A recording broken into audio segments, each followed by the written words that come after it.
I don't think that I make it through my story without God. I always say God gave me the capacity to hold the story and the capability to tell it. And I'm active in all of those. Yeah. It's not just like something that's benign or sitting there. It's like, nah, like those are things that like on a day-to-day basis I have to show up. Coming up, it was a lot stronger than it is now. A lot of people don't know that I also umpire. The last 18 years, I umpired at the park that I grew up playing in. Saturdays would look like this everywhere. You know what I mean? Like everything was black. The umpires were black. But we always had somebody to compete with that looked like us, and that was Parkwood. So, I mean, I grew up playing against people like Golden Tate, played in the NFL. Yeah, he got drafted in baseball. Golden is a year older than me. Wesley is a year younger than me. And then they ended up leaving and going and playing travel ball. It's like they were actually taught the game on a different level. And then I started learning the game. I was like, oh, it's a game within a game going on. It's not the signals. It's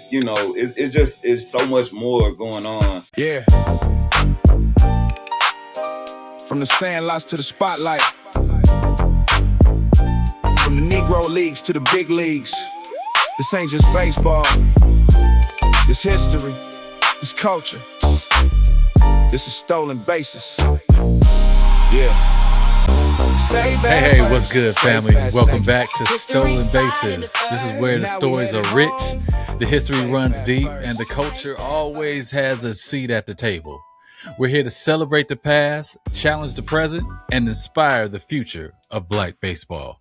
So whether you're a lifelong fan of the game that we love, or you're just developing a love for this game, we want you to grab your glove, grab a seat, because around here, we're still in more than bases. We're reclaiming history. Let's go. I'm one half of this Stolen Bases leadership squad. I go by Coach Trey, and I'm not alone. I'm here with my boy for 30 plus years, classmate of Vallejo High, class of 1992, stand-up Apache Nation, Johnnie King III. Tell the people what's up, bro. What's up? What's good? Welcome to another episode of Stolen Bases Podcast. I'm excited about this one. Let's get it. Man, I'm excited too. Let's go, man. We on the road, man. We this is going to be another phenomenal episode where it's not just us chopping up. Now, I'm pretty sure the Stolen Base Squad they like to hear our conversations, but to bring someone else into conversation, man, it's just going to get more rich. And I'm excited about this one, man, because I'm really want to get to know his story, man, and everything that he's doing right there in the city where you're located. I'm gonna have to get out there, man, to connect. We got to do something face to face real soon. But I'm gonna have to get out there because y'all doing big things out there. But we got a guest with us today, my brother Quez Cantrell, who's doing some major things in the music industry there in Nashville. I've been following him, for about the past few weeks now. We got connected through Johnnie, as a matter of fact. But I just been, watching what you've been doing, man, with your music and just serving your community. From what I can see, bro, it just seems like you just have a true love for the community and just giving back to the community, whether it's through music, whether it's through just, outreach. So salute to you and all that you're doing. But I just want to give you an opportunity, bro, to say what's up to the Stolen Base Squad. What up, y'all? Man, what up, man? It's Quez Cantrell, Nashville's own, out east own. You see the 9, it's me. Yeah, man, I definitely just been, I love my community. I love my city.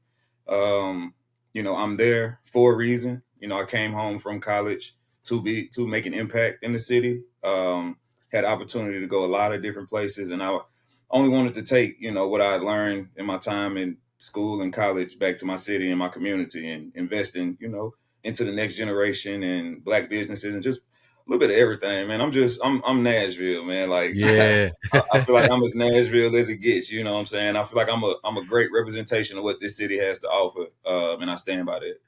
Man, I hear it in your voice.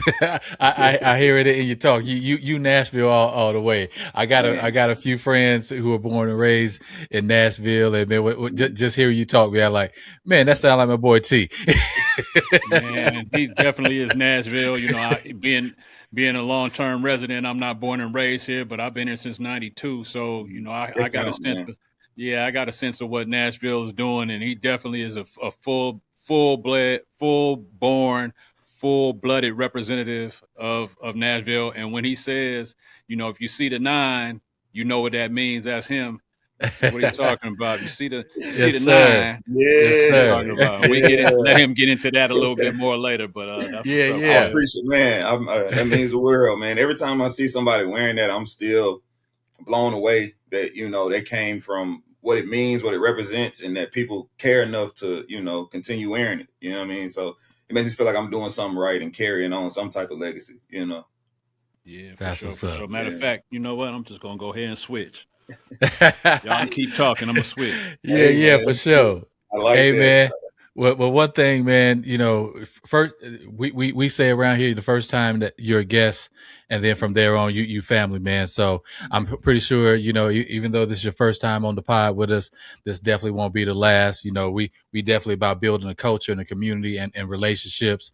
That's really important to us, high priority, man. So welcome. And before we even get started into all the talk about what you're doing career wise and your love for this game of baseball, man, we like to for people to know who our guests are off the Yeah. mic or off camera, man. So if I were to ask you who is Quez Cantrell when the microphone is off, what would your response be?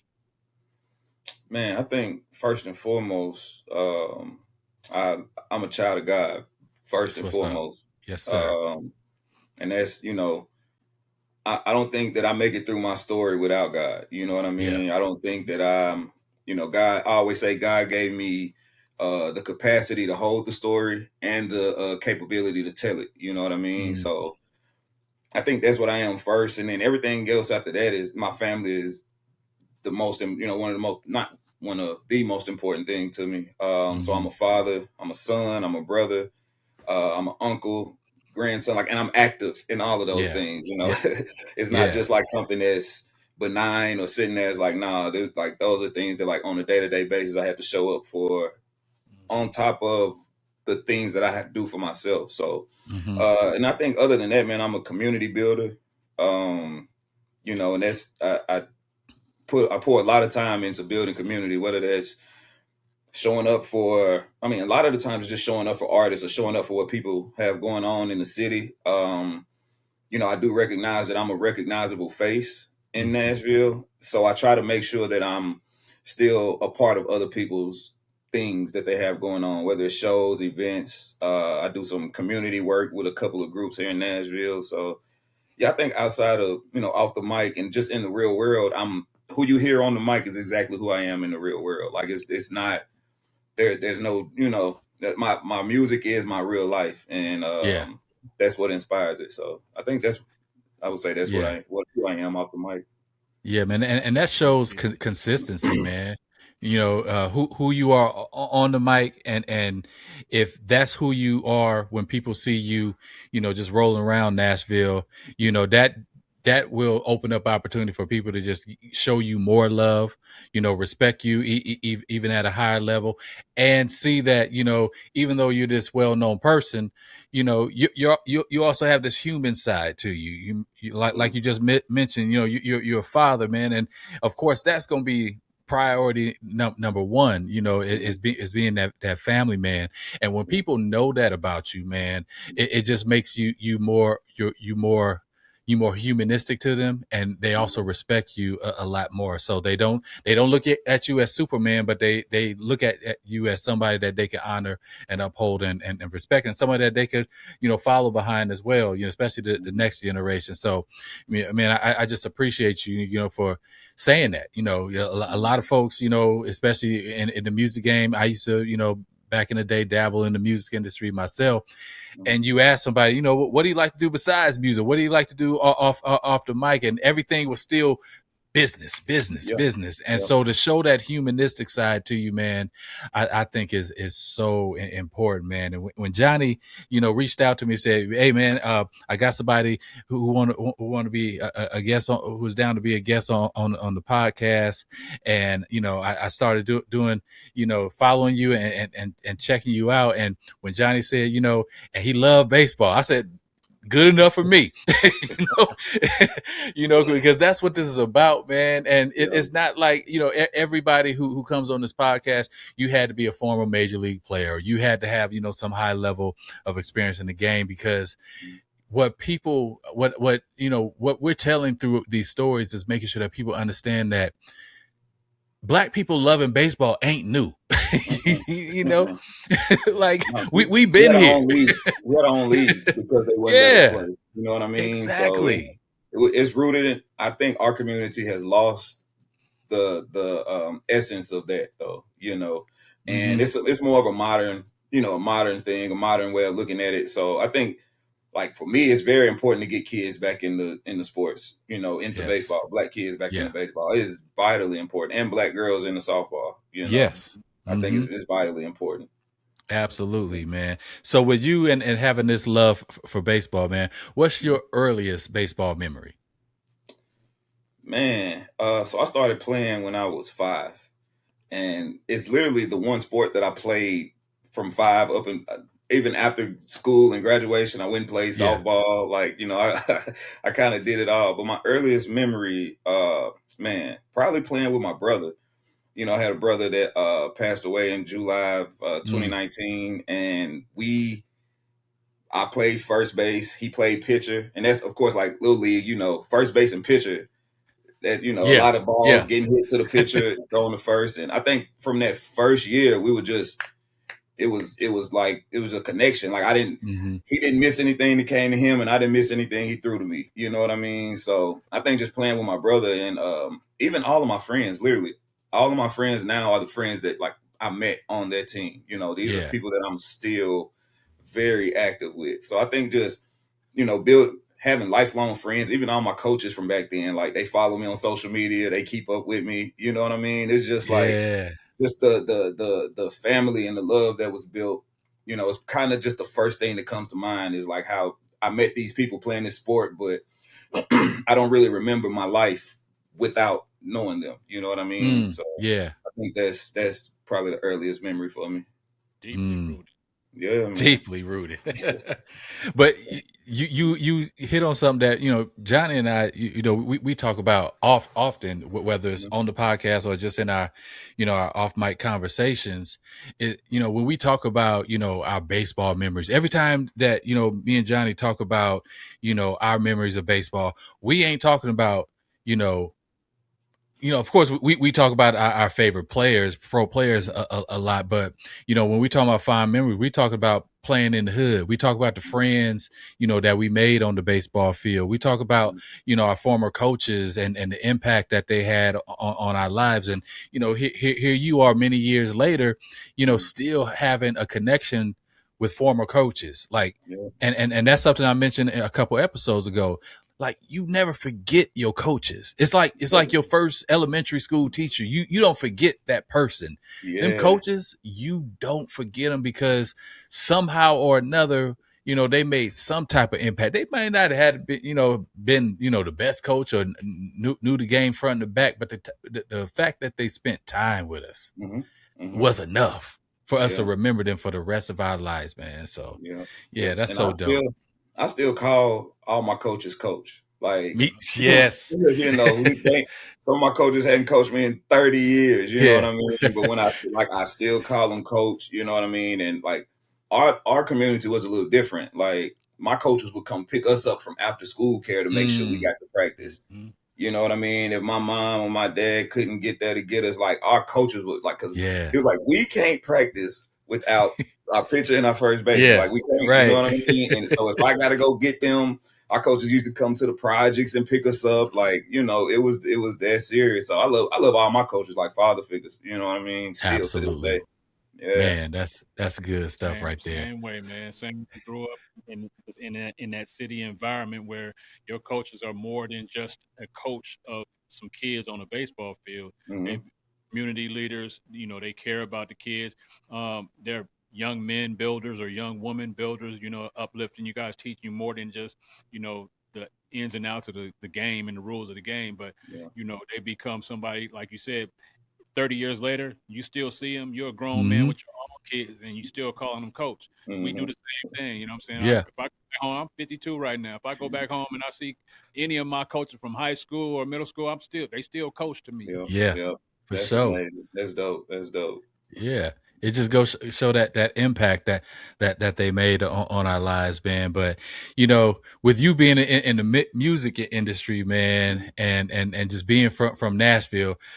First of all, I know the two of y'all based in Nashville. I'm over here on the West Coast, but I visited Nashville several times, and every time it's been a good time.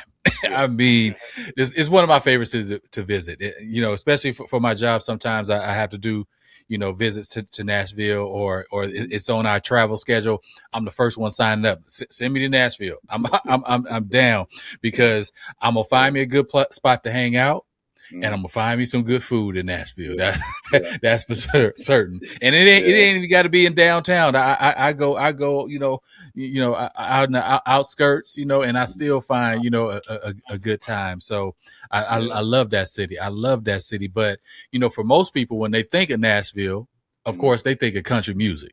They're not thinking about hip hop. They're not thinking about baseball. But as for you growing up in Nashville, and being in the music industry, but also being in the baseball community as well.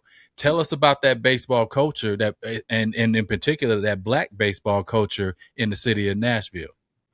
Man, coming up, it was a lot stronger than it is now. Actually, the park that I umpire at now, which I've been umpire. A lot of people don't know that I also umpire. I'm an umpire. Talk about giving back. Yeah, you know what I mean. I umpire. I've been doing that maybe the last 18 years or something like that. I umpire at the park that I grew up playing in.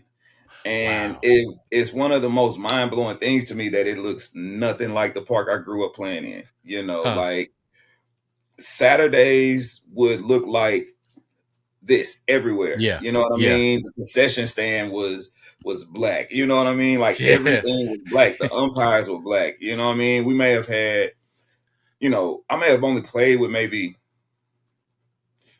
I would say just a handful of, for lack of better words, white kids growing up. You know what I mean? So I played at Shelby Park. We would actually go by PAL at the time, Police Athletic League. And before that, it was Jess Neely. You know what I mean? And I didn't come in the Jess Neely era. I came in the PAL era.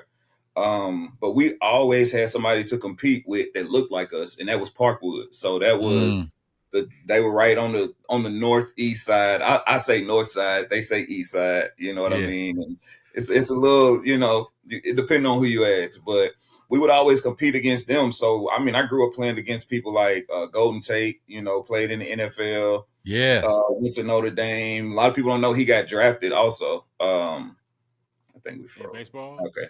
Yeah, he got drafted in baseball as well. He was a late round drafted. Yeah. So, and then he had a younger brother, Wesley Tate. We're all, like, Golden is a year older than me. Wesley is a year younger than me. So I got to play against both of them. And it was just so many athletes back then. I think the difference was, especially looking back, like some of my friends who played there and then they ended up leaving and going and playing travel ball, is like they were actually taught the game on a different level. That we were just like, we were athletes, and you come out here and you hit and you throw. This is how you throw this pitch. But it wasn't like a cerebral thing. It wasn't, they didn't teach you the game fully cerebrally until I was maybe 12 or 13 or 14. And then I started learning the game. I was like, oh, it's a game within a game going on. It's not just the runs and the scores. It's, it's the signals. It's so much more going on than I knew. But growing up, man, it was crazy because everybody that we played football against and basketball against, we played baseball against. Yeah. So it was a full year thing. You're playing with and against the same people all year. And it's weird that like you even build camaraderie in competition. You know what Absolutely. I mean? So like a lot of the people that I competed against growing up, we still have that camaraderie and talk about the battles. You know what I mean? So the black community, the baseball community and the black community, it was very community based. It was very neighborhood based. It was a lot of pride taken in it. We used to have people like Quanny Cash, who was, before me, one of the bigger names, or just coming up, one of the bigger names in Nashville rap and hip hop community. And he would sponsor teams. He would buy jackets. He would, so you definitely had that other side where it's like, you might have had the street dudes paying for the team. You know what I mean? But they're going to be there on Saturday. They're going to have on, you don't know what they do outside of here. You know what I mean? But when it's time to, when first inning starts, they right there on first. You know what I'm saying? Coaching his son. So it's a dope community, and it's one that I think like Parkwood. I'm seeing Parkwood bring it back. They actually just went to the World Series. I want to say their 8U or 9U team just went to the World Series 2 years in a row. So wow, they're rebuilding, and I think it's a lot more Black kids are just coming back to it and realizing that, not just the opportunity, but how much fun it actually is to play baseball. Like it's one of the most fun sports to play. You know what I mean? Man, it truly is, man. And that's part of our mission here, man, is just to share some of these stories, and hopefully the younger generation, they be like, man, they laughing about these moments they had on and off the field. I may look at baseball a little bit more, because you're right, man. It's such a fun sport, man, and it's not like it don't get you have to wait till it gets fun till you're good. But even when you developing, man, like I still know some of my teammates, from when I was like 7, 8 years old, because we had so much fun. And now when we talk about those, teams that we played on in Little League at age 7 and 8, we ain't talking about games. We talking about the stuff, horsing around in the dugout, stuff like that, man. So you're right about how it builds community. And, as you're talking, man, I wanted to look at Johnnie and say, man, it sounds like Vallejo, don't it? It sounds just like Vallejo. Sound like North Vallejo. Sound like all the stories we've already told. Not that you're, repeating anything, but it sounds like stories that are very familiar, in our experience coming up. That's very familiar. Yeah. That's dope. Because that's how baseball, it's like it's part of the fabric of the Black community, and I know that's changed a little bit, in this current generation, but it truly brought the community together. Because like you said, even the guys who normally are on the corner, or who deep in the streets, when Saturday afternoon come and they son, nephew, cousin, somebody, they either, like you said, they own first base coaching, or they in them stands cheering. And after the game, okay, we may go back and do some dirt, but for these next couple hours, we at the park supporting these kids, man. And it truly brought the community together, in a way that we don't see nowadays. You saw both parents, whether they were together or not, both parents were there watching them play. Dad probably in the outfield looking from, you know what I'm saying? Can't come in and sit in the stand at the same time. You know what I'm saying? He watching the outfield. Man, facts.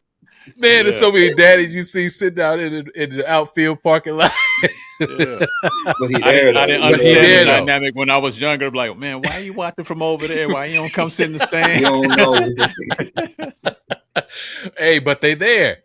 Hey, man. That's dope. That's amazing, man. That's so dope, man. And so I'm excited. Hopefully, by some of the stuff that that you're doing, that we doing. We just stay united and connected and do some things together, so that we can bring some of that back, man. Because most of our fondest memories wasn't even on the field. It was just leading up to the game, or what happened after.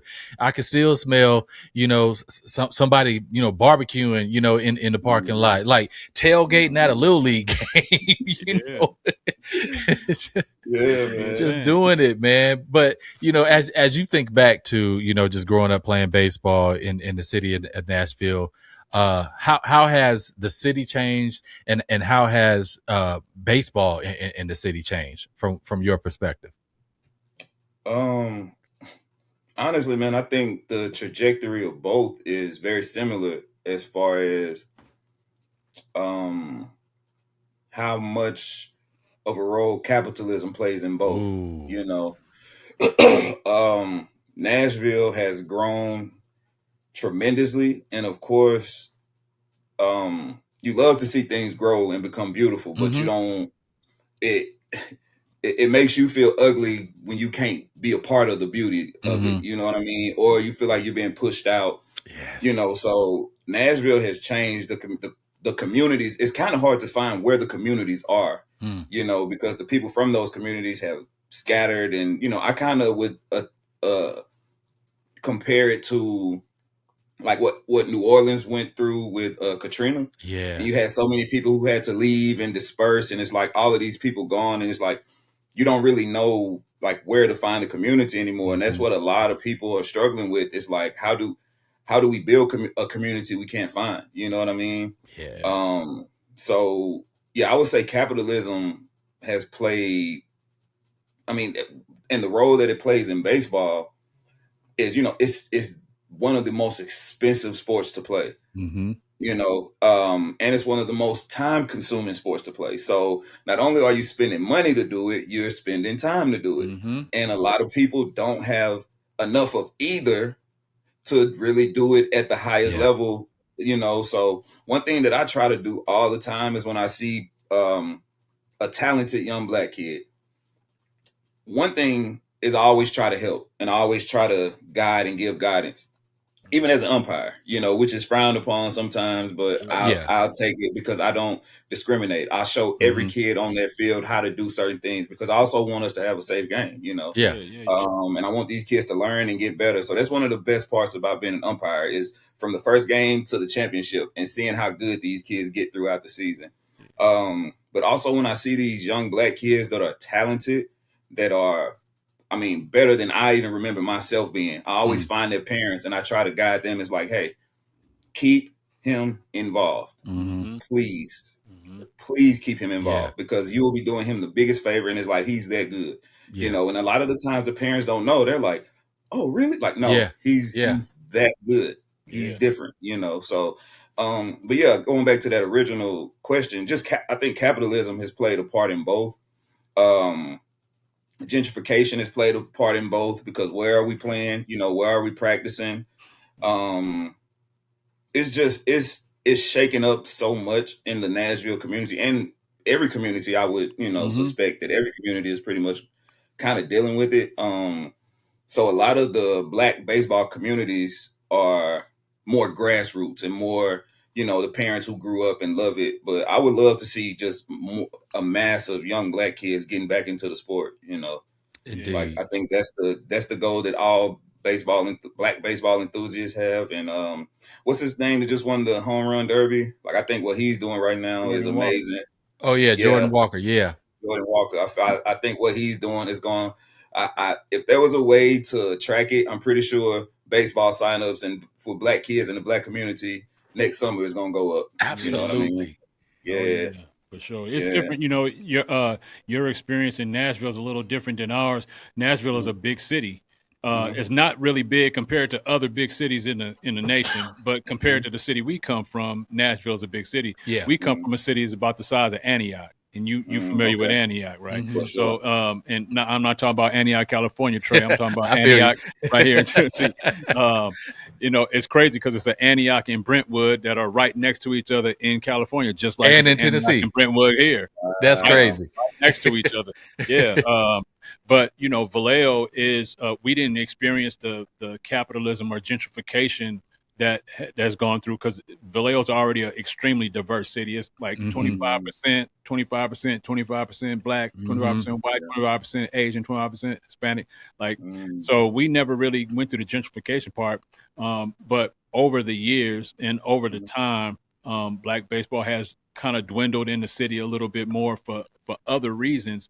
And it's interesting that you bring out that capitalism was a part of it and gentrification was a part of it because here in Nashville, there's so many people coming from all over the country, moving to the city of Nashville, all races, and it is diversifying those communities so much that you're right. I imagine it's very hard to find where the large pockets of Black people are these days, like it used to be, Indeed. It used to be if you ride anywhere around the interstate loop that goes around town, on every side is the black community, right? As soon as you get off, and then you have to go the outskirts as far as, not necessarily outskirts, but Bordeaux, Haynes Manor, more on the north side, South Nashville. But that used to be where you find the black community. And that's where the ballparks were even that close, you know what I'm saying, for the most part, especially Shelby Park.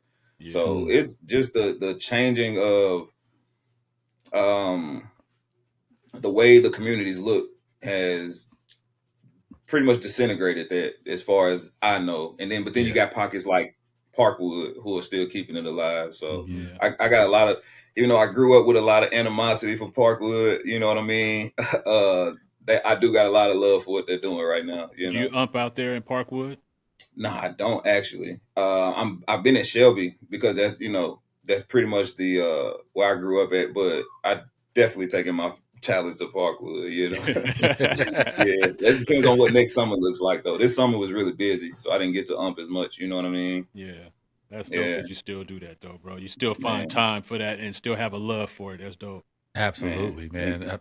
Thank you. Much love for you for doing that, man. And you're right. The economics of baseball really have priced out, a lot of people in our community. Our most recent guest, right before you, Cheats, shout out to Cheats. He said something in our last episode that really, man, opened my eyes. I'm like, wow, I never thought about that way. But he used Ricky Henderson as an example, who in, of course, our eyes is one of the GOATs. Greatest base runner of all time, greatest leadoff hitter, and he holds so many untouchable records in Major League Baseball. But Cheat said something, man, that really was like, whoa, stop me in my tracks. He said, if Ricky Henderson was playing was playing in 2026, he would not be a baseball player.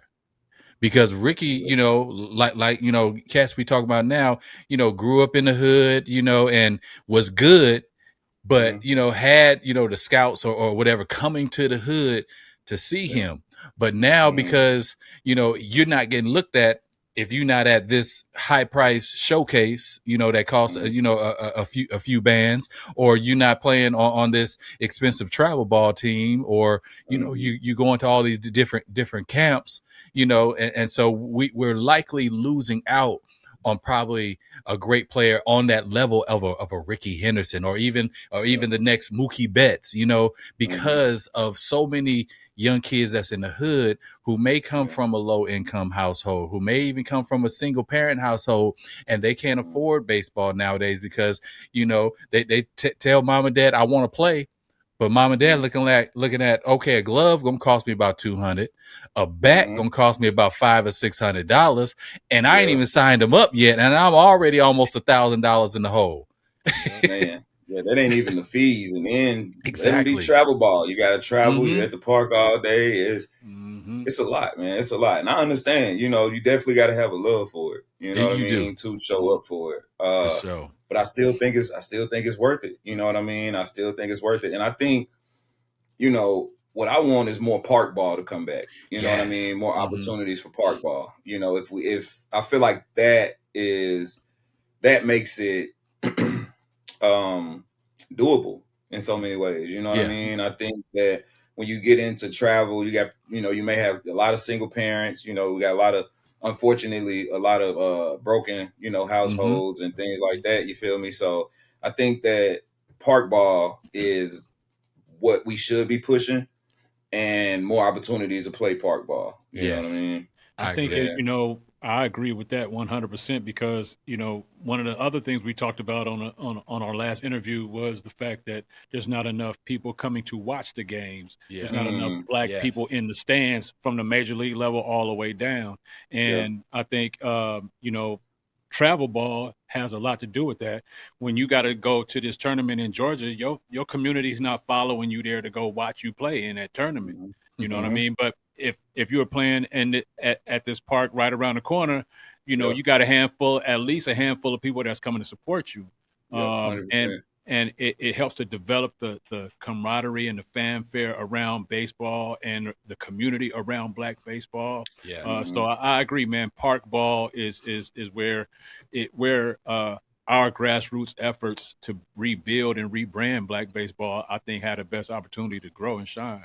Yeah, yeah. Absolutely. And I also honestly think that we have to come back to as parents, as coaches, as people who've played the game, like the knowledge doesn't go anywhere. You know what I Mm-hmm. mean? Especially if you've been doing it, like me, I've been doing it. So I feel like I can go and teach. Mm-hmm. I've coached my daughter's team a few times, you know what I mean? And it's to do it does take a toll, but it's the most rewarding thing that you can do. So I think that we should get a lot of these, like even these guys who have played on a college level. There's no reason you shouldn't be teaching that, you know what I mean? Whether you Yes. have kids doing it or not, you know what I mean? So just giving these, I know a lot of guys who still love the sport. Like even with me, I still go to the batting cage on a consistent, regular basis. Me too. It's a Man, workout. I got to get out to the batting cages with Come you on, one bro. time. Yeah, we got to do it, man. And so one thing I noticed is that like when I post that, I get 10 to 15 replies from guys, man. Let me know when you're going. Let me know when you're going. You know what I mean? So there's a thirst for it because, and then they're seeing like I use it more so on a therapeutic level. It's still it like speaks to my inner child, and it gives my Yes. inner child a chance to like still be able to do something that he loves and enjoys at will whenever he wants to. And I think that when I do that, a lot of men are seeing that, and then I'm at the same time kind of going through like a healing process, a healing phase in my life, and that's playing a big part. So I mean, even just that, like dads getting together, a few homies, we gonna go rent the cage out for an hour. We can chop it up, we can talk, we can get. We don't want nobody to get hurt. You know what I mean? We got to go to work on Monday. You know what I mean? So, but yeah, I think it's something there, and it's something in the energy. I mean, in the spirit of baseball. That still speaks to a part of especially Black men that Absolutely. I see. You know what I mean? 100%, man. And you touched on something, man, and I just want to go back to it because you were talking about, you go to the cages because it's part of your healing process. And I don't know if you meant it this way, but I think we had this commonality because you said that you lost your brother in 2019. That same year, I lost a son at the age of 21. So and that was traumatic. Yeah, appreciate it, man. And I don't wish that type of pain to lose someone you're that close to, and especially flesh and blood. I don't wish that on anyone, especially to lose them at such a young age, man. And I went through a season. Me and Johnnie, we talked about this on his Revisit Your Dreams podcast. Where what that healing process looked like for me, and the struggles that I went through going that. But I did find healing by like you said, tapping in to that inner child again. Going to the cages, maybe even just walking down the street to the park, like right now, I have a baseball in my hand. That's therapeutic for me, man. So sometimes I'm just chopping it up with y'all and I'm just gripping this ball, man, because that taps into that younger child and it helps in my healing process to, reconnect to something that brought me so much joy, because that gives me the energy to get over the grief, get over the pain. So yeah, man, I feel you on that. Man, I love to hear that, bro. I love to hear that. I'm glad you shared that, man. And I am, do send my condolences because I couldn't imagine. I see my mom dealing with the loss of my brother, and I know it's not something that's easy. So I commend you for even doing this and doing something, because I know you do this because you love it and it pours into you. You know what I mean? So I commend you for this platform, bro. Even with all of that going on, I appreciate that. I appreciate that, man. Man, that's it's very interesting to hear both perspectives as it relates to life. You guys have not experienced baseball just by playing the sport, but it is a part of your life because there's blood involved in your memories. You know what I mean? And I just really appreciate and respect that a lot. Appreciate you guys both being vulnerable enough to talk about it, because there's a lot of other people too that probably deal with some of the same things and maybe not know how to carry along a legacy or carry along a spirit of connection to their lost loved one. And it seems like, through this podcast and through me and Trey's conversations, it's carrying on the spirit of Reggie and you, Quez, still playing, coaching your daughter, umpiring, kind of still carrying on the spirit of your brother, man. I just think that's so dope. Yeah, 100%, man, 100%. And even two things, like my older brother. I have an older brother who spent some time away. You know what I mean? We won't get into the details. Spent some time away, and one of the things, like, I took him to the batting cage with me one day, and he just like, it's just like he lit up, you know what I mean? And it's like he still talk, man, when we going, bro? Let me know when you going to the cage, you know what I mean? And then I took him to a Sounds game. Like I go to Sounds game, regularly, buy the $12 ticket and find a seat, sit wherever I want, one of those type of things. But I took him to the game, and he was just like, I just remember when we left, he was like, man, I ain't felt that calm in a long time, bro. Like, I ain't felt that. Like, I felt, he felt the shoulders lower, you know what I mean? And it's like, I think he remembered, like, oh, I used to love this so much, you know what I mean? So it took take me out to the ball game, to a whole nother level. You know what I mean? Man, I love that. I love that. Baseball, man, it has that way, man. When you love this game, it has a way of providing some healing during some dark times in your life. I know, that's been the case for me many, many times over, not just with the loss of my son, but in other situations in my life. And, my family even sees that. So, now, my family will go to a ball game with me and to see them loving the experience just as much as I love it, it helps us all, because we're all in our healing process. The loss of my son just didn't affect me, but it affected all of us, man. So I just, man, I owe baseball so much. We talked about that on a previous episode too, how, and I'm pretty sure you probably got some of these similar stories. I told Johnnie, baseball saved my life.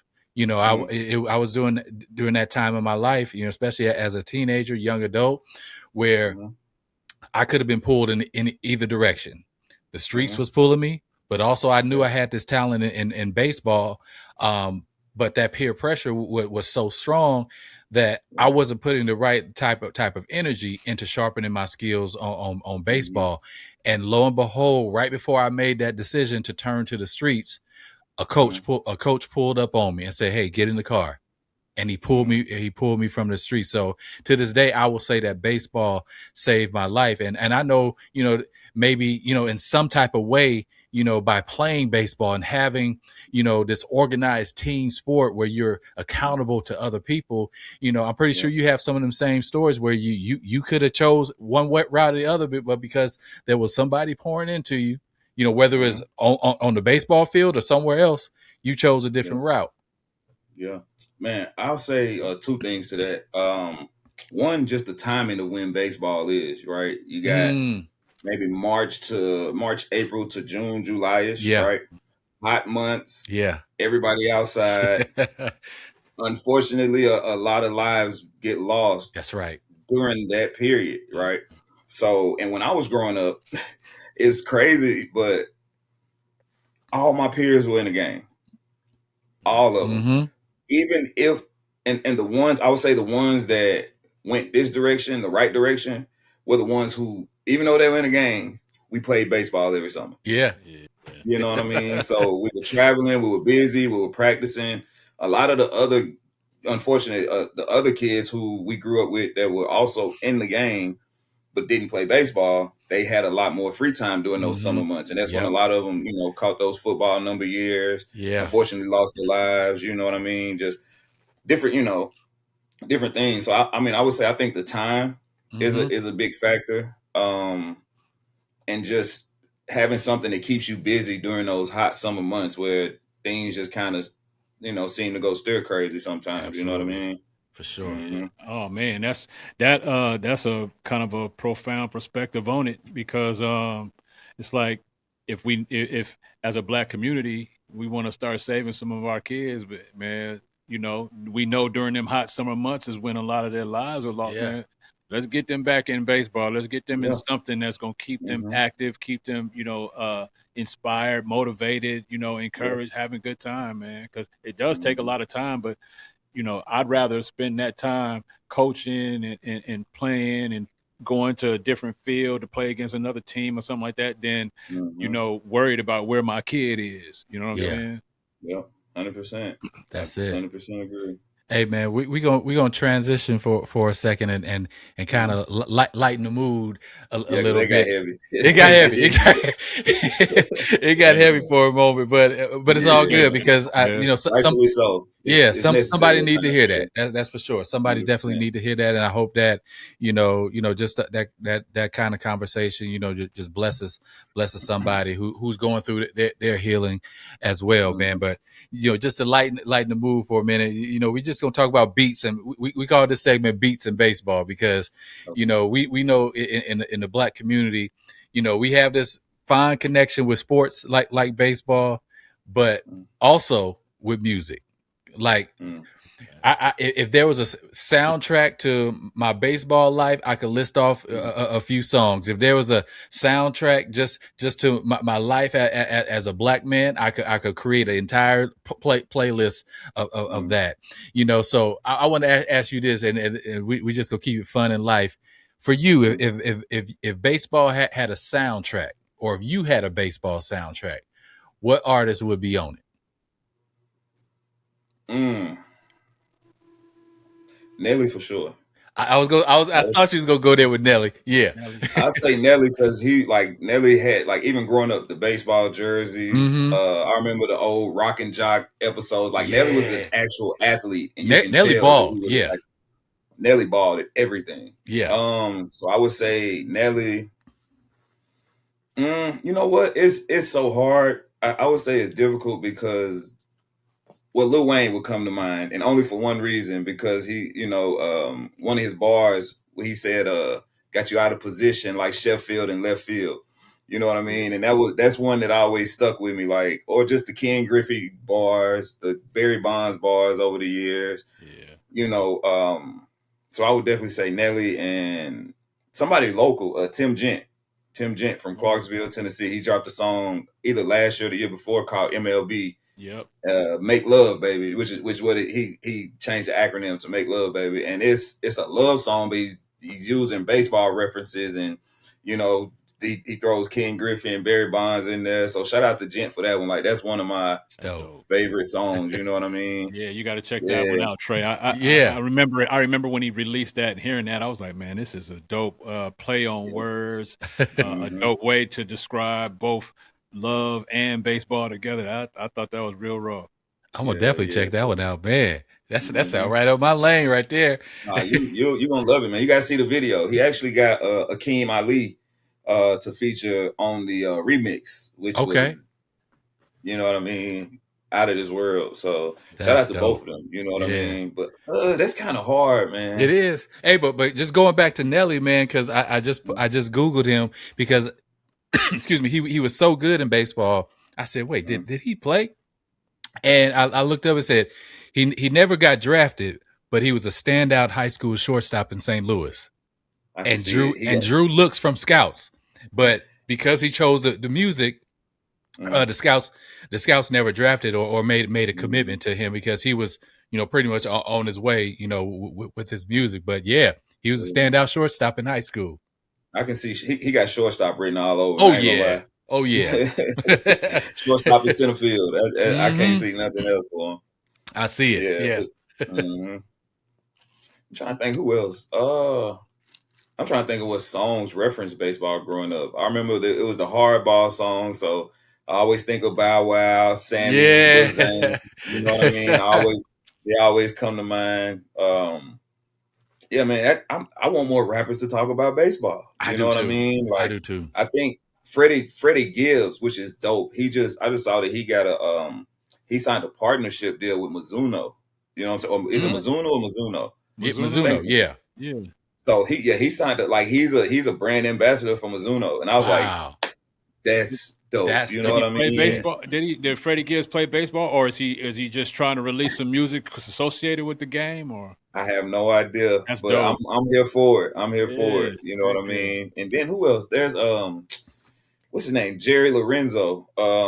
He has the clothing line, Fear of God, I think. And he just done a collab of the last 2 seasons with the MLB, kind of flipping different teams and making it more fashionable. You know what I mean? Yeah. Making the gear more fashionable. So it's a lot of, now I'm seeing a lot more of culture and, the sport, crossing lanes. And I want to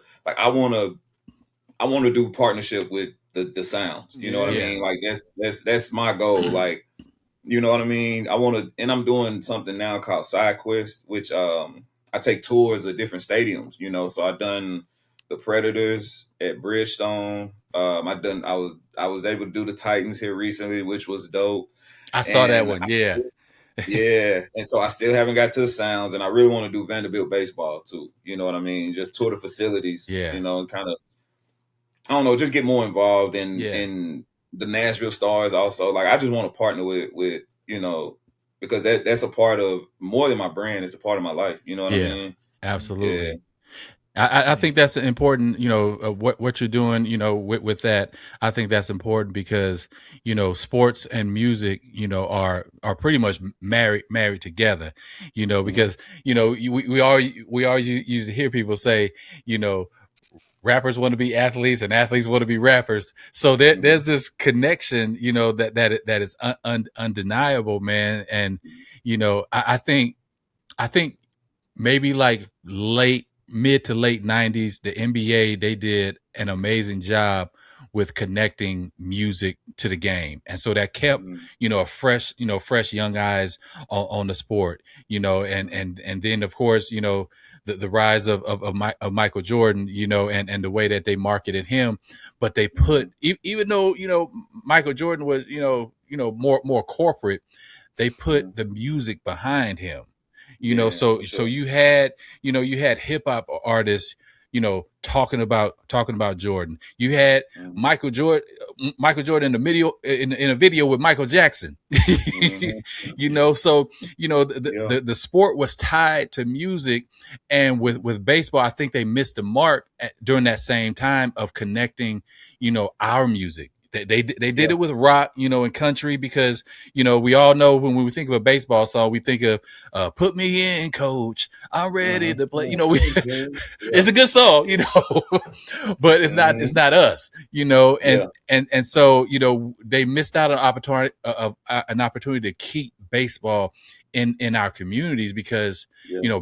music is so important to us, and so the next generation after us really lost that opportunity to have a soundtrack. I think some of that Mhm. is starting to come back with the opportunities now, with players being allowed to choose their own walk up music. Mhm. When I was coming up playing, they just played whatever. You didn't Yeah. get to tell them what your walk up music would be, Right. and so nowadays players get to choose that, man. And I go, here in Sacramento, I'll go to an A's game, and I'm listening to what the players choose as their walk up music, and Mhm. almost every player, black, white, Hispanic, it don't matter, they choosing hip hop, Yep. because Yep. it is so connected to sports and these players live, that most of these Mhm. players are choosing a hip hop song as Yeah. their walk up song, man. And Yeah. so Yeah. I can't wait to hear somebody walk up to Quez. Oh, it's gonna Man, be I'm one. working on it, man. It's I gonna be actually, one. I know Mookie. You know what I mean? Loosely, personally. You know what I Yeah, mean? I won't say I've known him for years, but I hooped with Mookie before. Mookie is, man, it's crazy. He probably the most down to earth person that's at that level that I've. yeah, Not to say I've met many people at that level, but like, mm, he's the most human person I ever met in my life. You know what I wow, mean? And Yeah. it's just dope to see where he is and what he's doing. But to go back to even what you were speaking on with the like the '90s, like, I don't think that they missed that opportunity unintentionally. You yeah, know what I mean? I think there's always been an agenda in baseball to keep it the good old boy mm-hmm, league. Yep. yeah, Yep. You know what I mean? And in the '90s, if no other time, was the like every you had people like Albert Bell, Frank Thomas, Fred yes, McGrill, come like, on, and dude, and you could, me and my friends, we could get together and we could go 2 or 3 hours just naming black baseball players. Yes. Like, just, you know what I mean? Yeah. Just off of memory. Didn't even have to think about it. It was so many in the 90s. Like, I don't even want to name, but I started writing a song about, you know, that time period. And it's just, I'm naming a lot of those guys in the song. You know what I mean? It's called Black Bombers. You feel me? So, man, can't wait to hear it. Yeah, man. I'll probably put that one on an album or something, because it's one of those songs. It's just like it's really impactful and talks about, you know, the impact. But yeah, I don't think that that's like unintentional at all. Like, and I think that at some point, they couldn't outrun culture. You know what I mean? Like, at some point, culture catches up with everything that's trying to keep culture out of it. Even if you look at country music now, they never wanted country music to be what it is today. Exactly. You know what I mean? It's some old man, some old gray haired man somewhere punching air right now because of what he's seeing country music turn into. You know what I mean? Who is this Shabuzi dude? You know, and like, even with baseball, it's weird because they were worried about us, and we obviously weren't who they needed to worry about. Now you got the Latin Americans. Yes. You got the Asian community that's literally doing numbers in you know, in major league. So I mean, they tried to keep us out of it, and somebody else crept right in the back door. You know what I mean? I mean, just man. when you look at that, say this real quick. Yeah, go ahead, man. Oh, my bad. Go ahead. But I want to say this real quick. I do remember, as far as music, in the Oakland A's stadium, when we used to go to A's games when we was younger, right? Back in the, you know, early mid 80s. I remember at the end of the games, or at the seventh inning, man, they would be playing "We Are Family." Yeah. I got all my. They would play that song blasted in the stadium, and everybody was singing it. You know, that was back in the heyday of the A's, where, like you said, Dwayne Murphy, Ricky Henderson, you know, Dave Parker. There was a lot of black players on the team. So when you went to this, and Oakland is back then was a black city. Yeah. You know, and so it felt like family when you went to an A's game, and and it's the exact opposite when I went to a Giants game. The Giants game didn't feel like family; it felt like fans of the Giants, but it didn't feel that family atmosphere like at the A's stadium, because they didn't play that same kind of music. Yeah. So can I ask you a question? What was, like, with that being the impact? How did the A's end up leave or wanting to leave? Like, what's the deal there with it having that much lineage in the black community? Could, like, the disintegration of the black community also have played into, like, the loss of, you know, Oakland, or the A's wanting to leave Oakland? Trey, I'm gonna let you handle. I mean, I got a statement, but I'm gonna let you handle that one. Okay. Yeah. I guess you could say the disintegration of the black community play a small role, because where the Oakland Coliseum is located, it's located in East Oakland. The black is part of Oakland. And so the community over the years has declined substantially. And so once you leave the Coliseum, I mean, you walk across the street, you in the hood, and your head is on a swivel.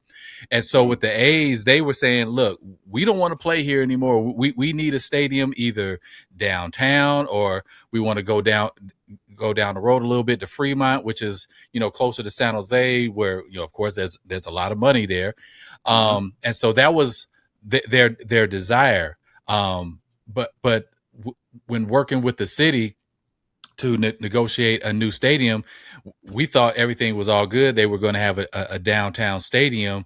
But then the current ownership of the A's, John Fisher, who is also, he was rich because he's the heir of the Levi's company, Levi Jeans.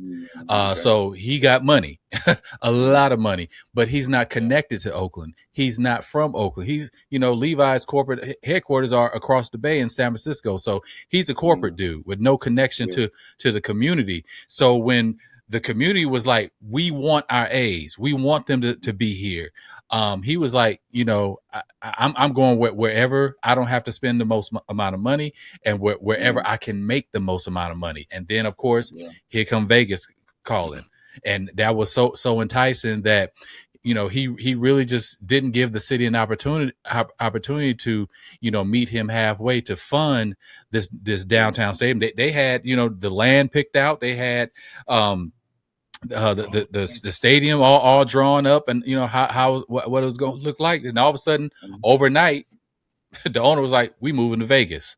And so it made the community just turn on him, and people stopped showing up. Like, the fans were showing up, that community was still there. But once he announced we're leaving, the fans just said, "You know what? I'm not committing to something that's ain't gonna be here next year." Yeah. So it's tough, man. It's tough being an East Bay sports fan, because I grew up being an A's fan, I grew up being a Raiders fan, and I grew up going to a lot of Warriors game.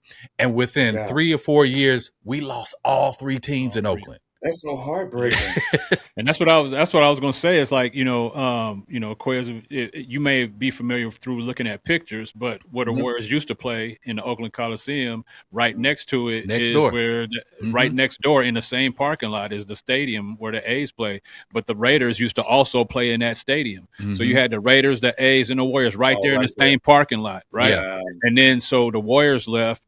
The Raiders left, then the Warriors left, and now it just left the A's there. And that I think that's when that owner starts saying, like, I'm getting ready to follow their lead. I'm getting ready to leave too. And it is sad because now, in the city of Oakland, I mean, they're trying to revive that area a little bit. They're using the Coliseum now for the Valkyries, the WNBA team. So it's bringing a little bit back there, but that was a thriving sports community that's now kind of fractured. You know what I mean? I couldn't imagine, dog. I couldn't imagine growing up with the Titans as a thing my whole life. Yeah. Which not my whole life, because I was 9 or 10 when they came to town. But in theory, I couldn't imagine growing up with the Titans my whole life and then having to, like, that's just heartbreaking for me to even think about the Titans going anywhere and being. It's like watching your, you know what I'm saying? It's like watching your girl leave. You know what I mean? True. And that's exactly what it feels like, because I've been to Las Vegas to some Raiders games, and it felt like, my girl left and got a new dude who gives her everything that she wanted, because I'm looking at this brand new $1 billion stadium that the Raiders got, and seeing that Oakland couldn't provide that to them. And now I'm about to see the same thing, with the A's. Warriors moved across the bay to San Francisco, and they got this beautiful arena right there on the water next to the Giant Stadium. So that's what it feels like. And it's like a triple effect. Like you were saying, you couldn't imagine losing the Titans, a team that you grew up with, but all 3 teams that we grew up with left within a 3 to 4 year time span. And the effect that had on that community, because there's so many people in East Oakland, Black people who were working at the Coliseum. Like, you would see the same, Mr. Johnson, he's selling peanuts at every single A's game, at every Raiders game. And then during basketball season, he's going next door and selling peanuts at the Warriors games. And so, so many people lost not just jobs, but careers. Because these teams had left. And so it just made the community even deteriorate even more so, man. So it just goes to show, how sports and I know we're talking in baseball in particular, when we lose that access and that connection, it affects the entire community. Yeah. 100%. Guys, that's heartbreaking. Bro. It is, man. It's heartbreaking to talk about. Another spin on it is like, your girl left, this guy giving her everything that she wants, but the Raiders still not winning. So it's like she's still not happy. She's still not happy. Like, what you leave me for? You know what I'm saying? You left me for that? You got a nice house, but now he beating on you. Man, that's hilarious, man. That's facts, man. Hey, man, that's funny, bro. But yeah, man. So I mean, we're just here talking about how the Black culture and sports and music are just so intertwined. It's like a three-stranded cord. They just go hand in hand, man. And we talk also talk about how sports and music are connected.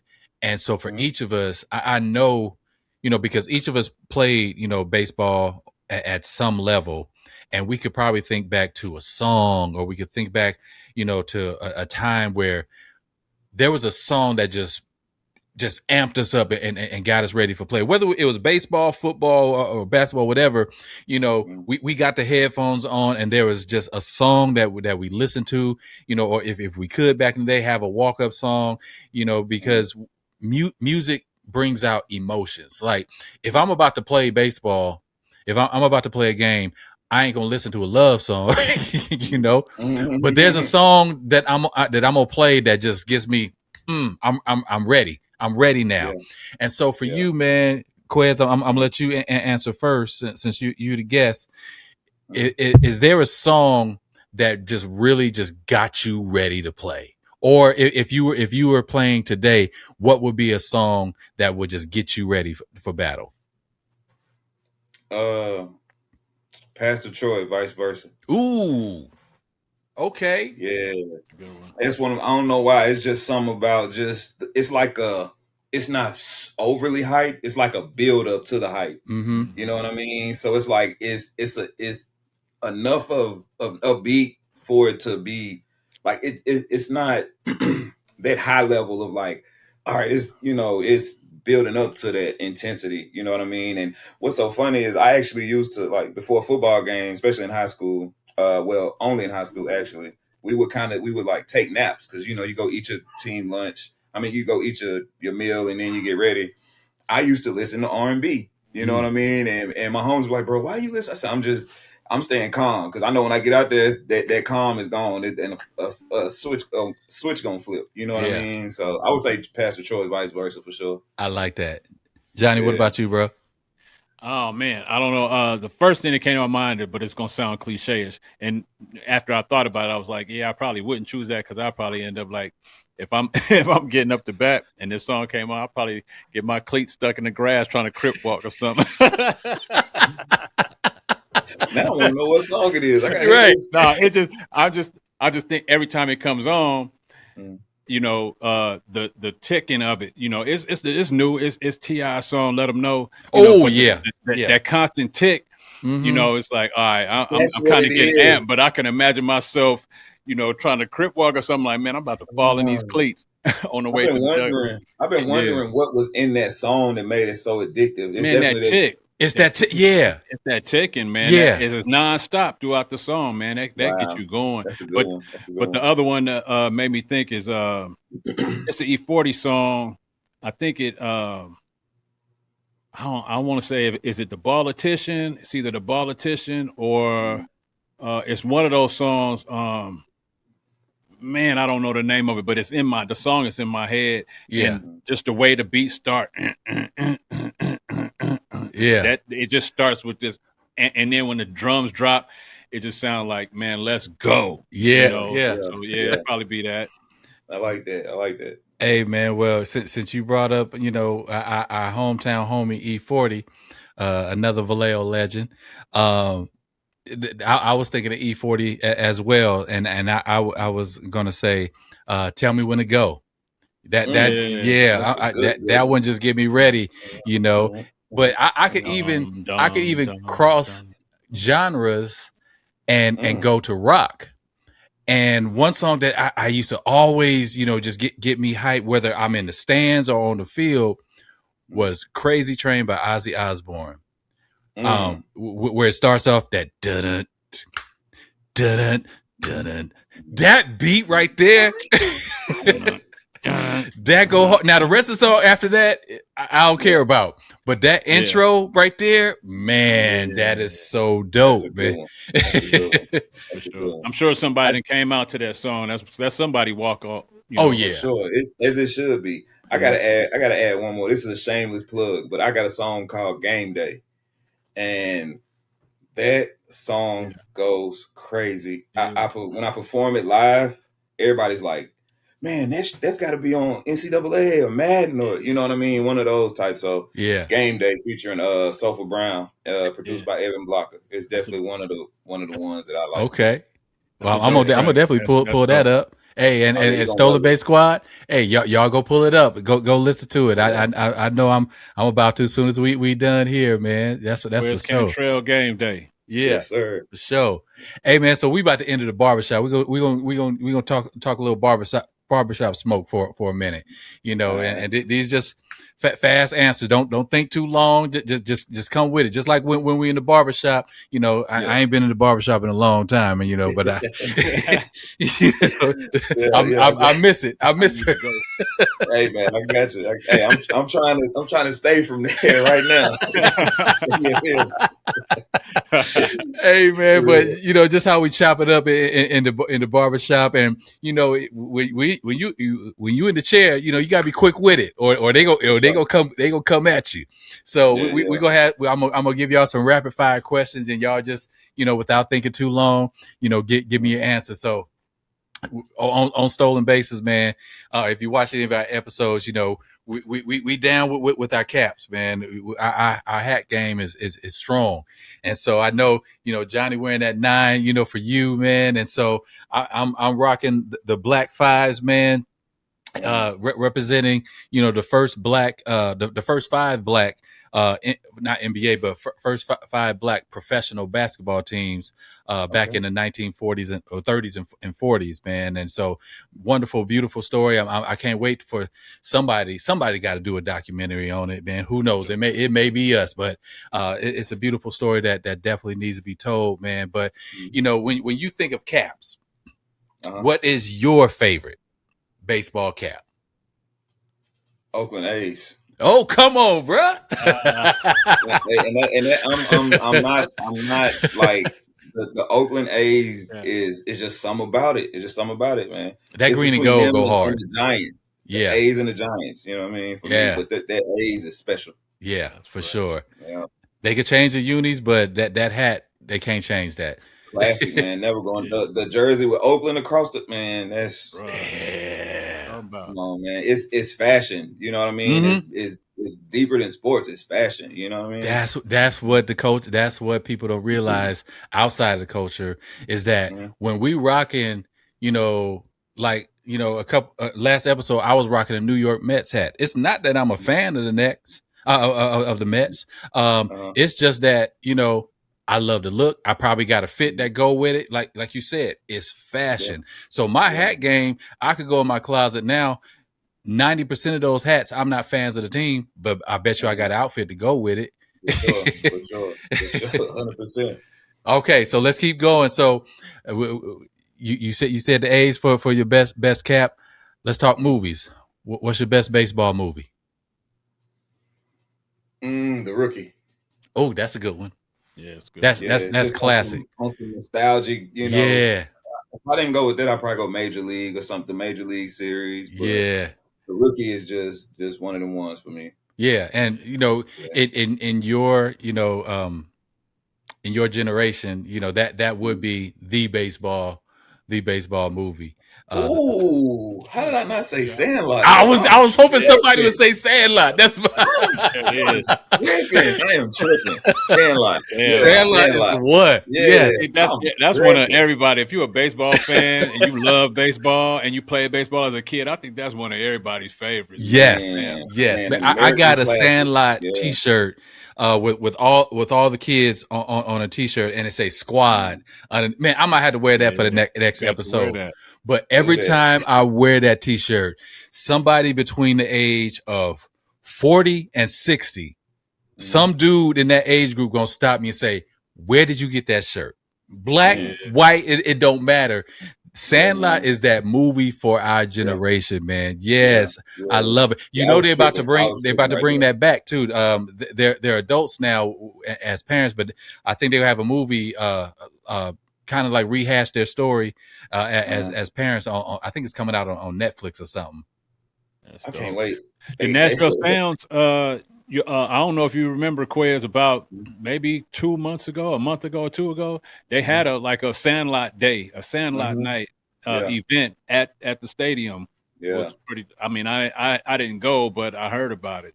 Man, I wouldn't have missed it if I'd have known about it. That Yeah, sounds dope. I That would have sounds flew to dope. Nashville for that one if I'd known about Yeah. it. That's dope. Yes, I think that's unanimous. Saying like that, man. To me, the dopest baseball movie ever. 100%. One player that you pay to watch in his prime. King Griffey. Yes. Yeah. Yes. King Griffey. I love Barry Bonds. Yeah. But to see that swing Ooh. in person, bro. Yeah. Smoothest swing of all time. One of the most cultural players of all time. I got 5-6 pair of his shoes today. You know what I mean? Best cross trainers ever. For sure. Yeah, definitely Ken Griffey. Yeah. And the fact that he made it, he really brought the culture onto the baseball field. You know, practice wearing that cap backwards, man. And all of us did that once he started doing that, man. Yeah, so man, good pick there. Shout out to Kid. Yeah, shout out to the Kid, man. Okay. He made everybody that wasn't left-handed want to be left-handed. man, I always wanted to bat left-handed. You know what I'm saying? It's some of the best swings, and it just seems like their balls travel further. Like it's something about, I don't know if it's going against the gravitational pull or something. I don't know. I always thought that the left-hand hitters just hit the ball further for some reason. Bombs, hey man, there's one thing I always be grateful to God for, and that's because He made me left-handed. You wanted a lucky one. Yeah, man. Yeah. Okay, so you got a day at the ballpark, and you go into the concession stand between innings. What you getting? I like because I've been to a few stadiums, and the Braves never disappoint. I ain't gonna lie, I'm a chicken tender and fries kind of guy. Unless I pass something that just catch my attention and I'm like, oh, that's what I want. You know what I mean? I might go chicken tender and fries, something like that, you know. Yeah. I'm with you. Drink, you know. Yeah. I'm with you there. Yeah, and you're right. I've been to. I used to live in Atlanta. Braves don't miss. No. The experience is top tier. Yeah, top tier. Absolutely. I'm trying to go to every stadium. Like that's my life goal. You know what I mean? Me too. Yeah, so I think I'm like 9 in right now. That's dope. 9, of course. But yeah. Yeah. You don't want to keep it. You don't want to keep that number there, though. Right. You're trying to get 30. No. Yeah. I got to get them all, and I'm going to. Yeah. Well, we getting to 29 because we might not go to Boston. Boston was an experience, though. You went to Boston Fenway? I've been to Fenway. It was a hell of an experience. It feels like you in 1920 watching the game. That's what we was talking about. It feels like you going to see Babe Ruth. It literally does feel like it. You know what I mean? And then the 7th inning stretch, they do. What song is it, man? White people love this song, and I'm you know what I'm talking about. They do it at every bar when they get like. I know what you're talking about. Sweet Caroline. Sweet. Yeah, bump. Oh my God, they love that song. That in Fenway, it's one of the most amazing things I ever seen. I ain't gonna lie. Yeah, they do love that song. That was a special experience. I was a little, weary myself, but I enjoyed Boston. I did. That's definitely one of our goals too. You know, we talked about that off camera. You know, and on camera. One of our goals to visit. You know, every major league park. I don't know if I've been to 9. I've probably been to 7, maybe 8. If I count, it might be more than that. If I really think Braves, White Sox, Cubs, Giants, A's, Dodgers, Diamondbacks. There you go. That's 7. Yeah. That's 7. Probably something you forgot. You up there, though. Right? Yeah. I'm probably somewhere in between y'all. I'm fortunate now. You know, with my day job, I have to travel for it, and so my upcoming trips, you know, for the next couple of months is Denver, Houston, Atlanta. So I'm definitely going to be trying to go to a Rockies game, Astros. Yeah. Of course, I've been to a Braves game, so that's a few more that I could check off my list, man. And is it just something about just being at the game? And I have this. It sounds like you do too. This fascination for stadiums. Like if I'm driving and I see a stadium, my head definitely turning. Oh, I'm looking. I'm looking. I'm all in it. I'm trying not to crash looking at it. Exactly. That's exactly. Yeah. We're talking about. Hey, real quick, have Quez, have you ever been to Major League Baseball spring training in either Florida or Arizona? Never. Yeah, it's an experience. I've never been to in Florida, but I have in Arizona. Man, it's an experience for sure. Trey, you been out there? I haven't, but that's definitely on my list. Me and my cousins, we've been talking about doing a guys trip for like the past couple of years. Taking a quick flight down to Arizona and taking in maybe an A's or a Giants spring training game and play some golf while we down there. I got to eventually do it, man, because I hear that it's such a dope experience. Whether it's in Arizona or Florida, I think as a baseball fan, that's something that all of us should experience once. So I'm gonna definitely make that happen, man. We may be doing the Stolen Bases podcast from spring training next spring. You just never know. That would be dope. That would be dope. Yeah, featuring Quez Cantrell. Yeah, come on, bro. Come on. Hey man, I really want black people to go to more baseball games. Because I think they think about the game and it's boring. I'm like, that's not the experience. You might not even watch the game. That's literally. It. Yeah. You know what I mean? Yeah, for real. And you're gonna enjoy the experience. So I want more black people to go to major league games for sure. Man, it's crazy that you just said that. You know where I'm going, right, Johnny? Our last guest just said the same thing. If he had, a wish, or if he had $10 million that he could invest in black baseball, he said that he would put together some type of way for more black people to go to baseball games. Our presence at baseball games is truly lacking, and I would love to see that as well. So I'm glad you said that. So it just confirms what Cheats was saying as well.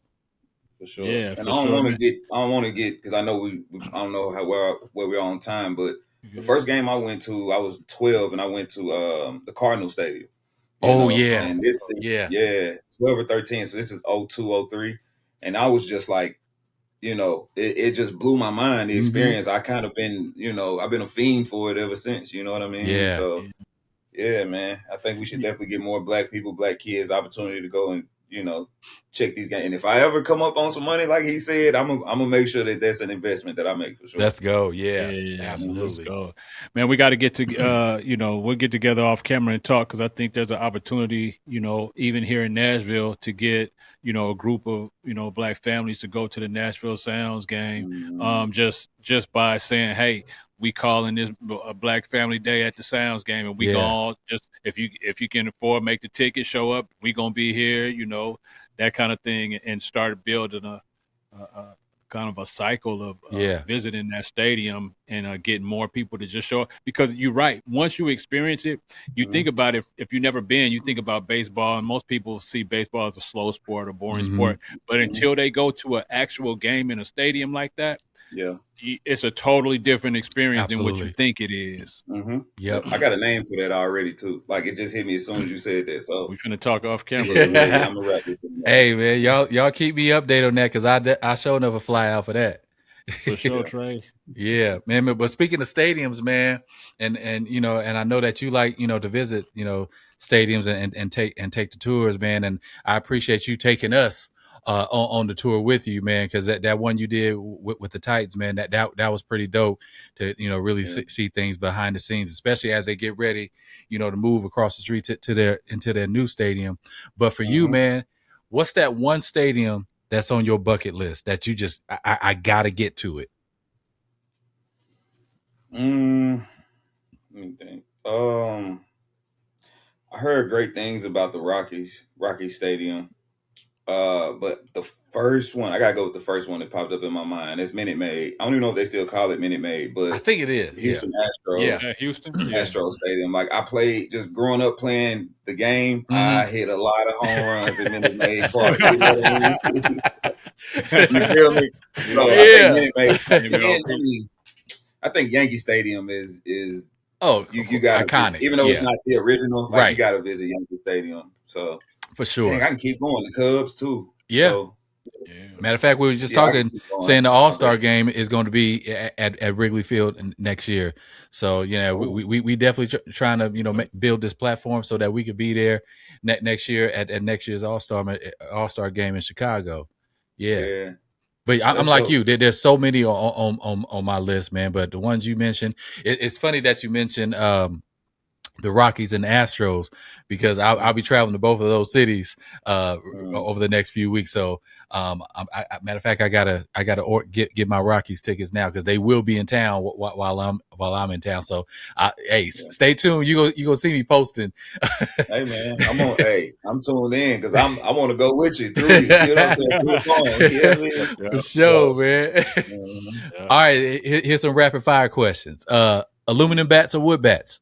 Which one you rocking? Aluminum. I love that ding. That ding. Yeah, it ain't as much ding these days. It ain't as much, yeah. But the ones from back in the day, either that green Eastern or that black magic, man, that ping sound. Or the TPX. That TPX went hard too. Yep. Yes, sir. Mm-hmm. All right, day games or night games? Night. For sure. Yeah. No sun. I love that. All right. One more. Mm-hmm. In their prime, Bo Jackson or Deion Sanders? Baseball. Ooh, I knew you was gonna do that. Baseball. I gotta go Bo. Bo's a all-star game MVP. You know what I mean? And I love Deion, but Bo's just different, man. Just different power. And just athleticism overall. I think that's the difference. They both athletic. Bo's power was on another level. I gotta go Bo. Yeah, absolutely. Bo knows ball for sure. Bo knows. Bo knows everything. Hey, just speaking of Bo, man, we just talked about this in a previous episode. Besides that Michael Jordan marketing campaign that was behind him, and the Air Jordan, campaign, Bo was a close second. Or, back then with that Bo Knows campaign, Nike, was definitely pushing a lot of money his way. And I think if it weren't for that injury when he was playing football, if it weren't for that injury and really, of course, ending his football career, but then slowing him down in baseball, we would be talking about Bo in a lot more of our Mount Rushmore talks if he truly was healthy throughout his career. 100%. Bo One of the saddest stories, but it's we saw. You know what I'm saying? It was enough. Yeah, it was enough. Yeah. For sure. Well, that we don't know too many black baseball players that had their own cleats. Ken Griffey had some trainers. Deion had some trainers. But if Bo hadn't gotten hurt and Bo had stayed in the game, we would have had some Bo Jackson baseball cleats, and it would still be a thing to this day. Oh yeah, for sure. Probably like the Jordans are. No doubt. And Bo's numbers would have been crazy. He would have been a 500 home run plus hit, stolen bases, all that. Yeah, all that. Man, all of it, bro. He was all around. He was generational for sure. Yeah, he was one of a kind athlete, man, and just a pure raw athlete. I mean, just raw talent. Like, most cats, they gotta be groomed into the game, but Bo just step on the field and dominate. Whether it's football or baseball, he just stepped on the field and dominated. I just saw a clip of him and George Brett. They came back to Kansas City for a reunion, and George Brett was saying how when Bo, when he was a rookie, his first home run he hit went I think it was like 525 feet, like something like that, 540 or something like that. And he knew, okay, this dude is different. like from the first home run, this dude is different. And then, you see, like you said, the short time that we saw him in his prime was enough for us to put him, in high esteem. I remember, of course, a lot of people think about Bo. They think about him running down that catch and then running up the wall, or breaking the bat over his head or over his knee.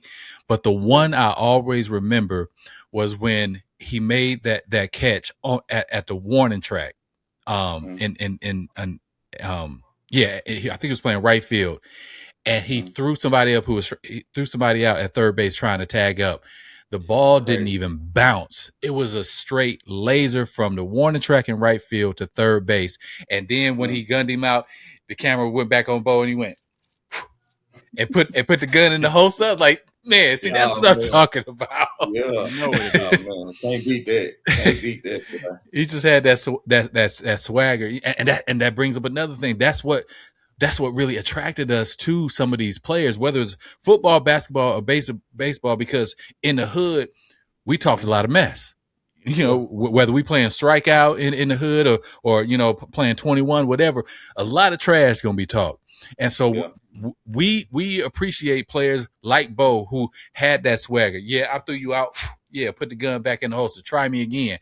You know, and that made us fall in love with these players, man. And you know, I think baseball tried to put a limits on players having that individuality, that personality. So, you know, we missed out on, you know, because people, you know, had to toe the company line. But in basketball, you had, you know, Allen Iverson, you know, crossing you up and talking to you at the same time. But we didn't get that in baseball, man. So we missed out on some of our culture being implemented into the game. We did. That's a great point. That's a great point.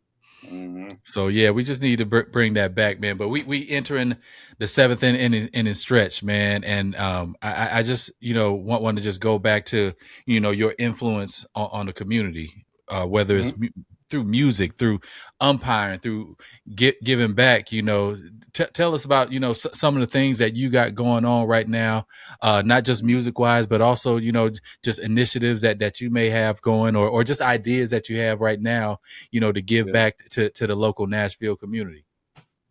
So one of the main things I've been doing is working with Black Nashville Assembly and the Southern Movement Committee. And man, it's been one of the most eye-opening things that I've been a part of. I've learned a lot about the community around me that I didn't know. A lot about the political side of things, who's who, you know, as far as our community leaders and things like that, and who we have to put pressure on.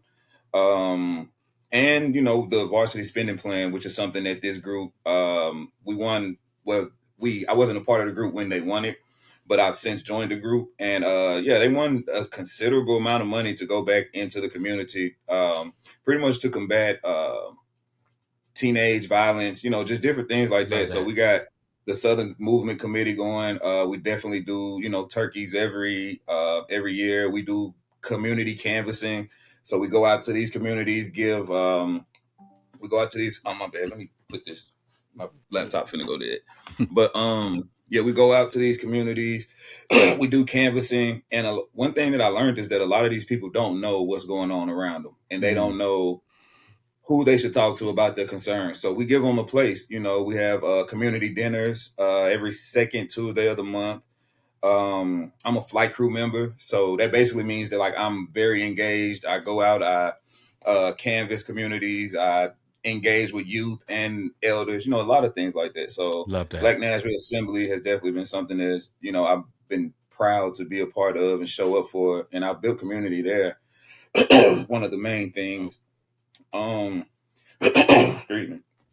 And we also have, I've been doing a lot in the men's health, you know, men's mental health community as well. Yeah. We had an event, I'm going to say 2 years ago, with Purpose Lit. Shout out to Bono over at Purpose Lit. Shout out to the whole team at Purpose Lit. They brought us all together for an event called Peace of Mind. So we, you know, it was sponsored by Duco's at the time, they were brand new. Now they're one of the, like, staple restaurants in the city. Love that. And yeah, we just came together. I was on the panel, got to speak to the issues of men's mental health, and really just created a space for men to show up, to hear other men, to be heard, and building community. And we actually were able to do that last month, I believe, or June. I believe it was in June. And we got another one coming up this month in August. You know what I mean? So yeah, man, and Honestly, when I'm outside, people talk to me about music, talk to me about community work, but a lot of people stop me and talk to me about that, and the Yeah, work we're doing there with Peace of Mind and Purpose Lit. So man, I love those are that. two of the main things, that I've Yeah, kind of been taking my time outside of, the selfish side of me that pours into music, and yeah, which isn't too selfish because I pour into the community when I do that as well. So absolutely. Man, it ain't selfish. It's part of who you are. I mean, Yeah, 100%. observing your music, observing your emotion over the past 4 or 5 years that I've, Mhm. come in contact with, knowing who you are. Everything that you're saying is reflective in your music, is reflective in your social media posts. Mhm. I don't think there's any filter there. Yeah. Quez Cantrell is who he says he is in his music. Mhm. And you're just making it hit home to me even more so now that everything that I've thought you were by hearing your music and seeing your posts, you're actually proving that that's who you are Yeah. all the way down to your core.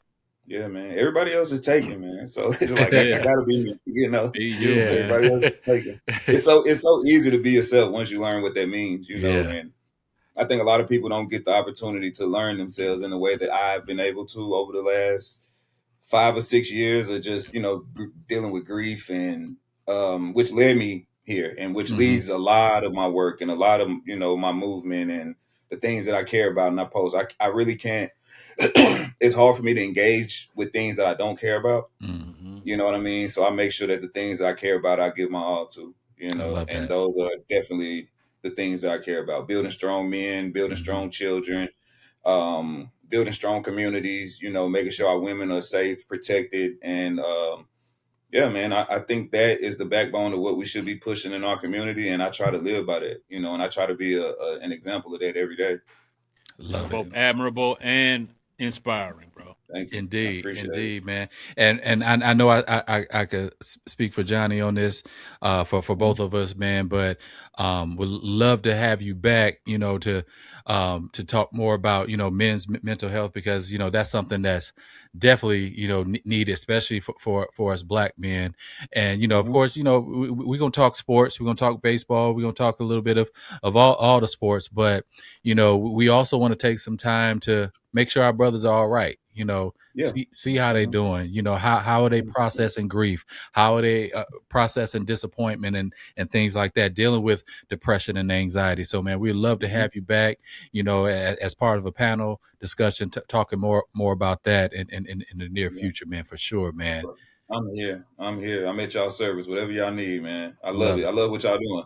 Appreciate you, Yeah, bro. love it. Appreciate you. I love that you're Mhm. here, bro. Yeah. So before we get out of here, man, we do something at the end of every episode that we call the last cut. I know Okay. you used to play baseball. You remember going to practice, and it was batting practice, and the coach say last cut. I don't care where the ball coming. You swinging. This is your last cut. And so Uh-huh. this is our last cut. So I'm gonna try to give it to you right across the middle of the plate, and you knock it Yeah. out the park. So here's the question Yes, for sir. you. It's All right. normally a little lighthearted, a little fun. It may make you think a little bit, but here we go. You're Okay. putting together the greatest baseball cookout of all time. You can invite any 5 people from baseball history. It could be a player, it could be a manager, broadcaster, Negro League legend, anybody you want. Yeah. Who's sitting at your table, and what are you hoping they bring to the conversation?